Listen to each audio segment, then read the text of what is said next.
आज कोकण पदवीधर मतदारसंघाच्या निवडणूक जी आहे ती निवडणूक 26 तारखेला घोषित झालेली आहे।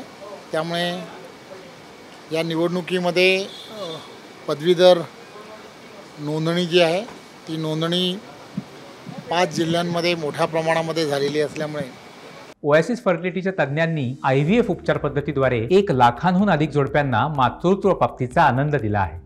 मोफत अपॉइंटमेंट बुक करण्यासाठी आजच संपर्क साधा। आज सर्व पदाधिकारी बोलवलं आणि त्यांना सर्वांना सांगितलं की ही निवडणूक जी आहे ही निवडणूक आदरणीय मुख्यमंत्री एकनाथराव शिंदे, आदरणीय देवेंद्रजी आणि अजितदादा यांच्या नेतृत्वामध्ये कोकण पदवीधर मतदारसंघाची निवडणूक महायुतीच्या माध्यमातून लढवली जाणार आहे।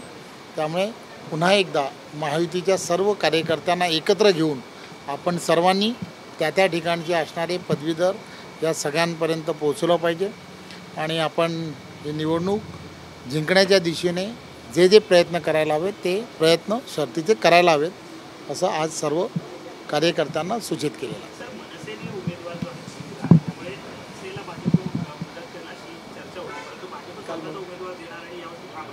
आहे। एक गोष्ट लक्षात घेतली पाहिजे की आदरणीय मुख्यमंत्री एकनाथराव शिंदेजी, आदरणीय देवेंद्रजी आणि अजितदादा आणि त्याचबरोबर आमचे सर्व वरिष्ठ नेते या संदर्भातला महायुतीतून निवडणूक कोणी लढावी या संदर्भातला निर्णय जो आहे तो निर्णय वरिष्ठ मंडळी करत असतात।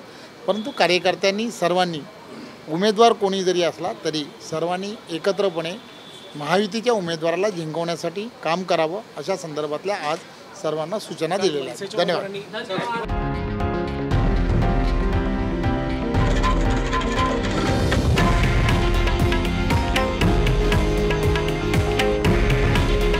हे आहे देशातील नंबर 1 न्यूज नेटवर्क आणि आपण पाहत आहात TV9 मराठी। काळजी तुमची, हित महाराष्ट्राचं।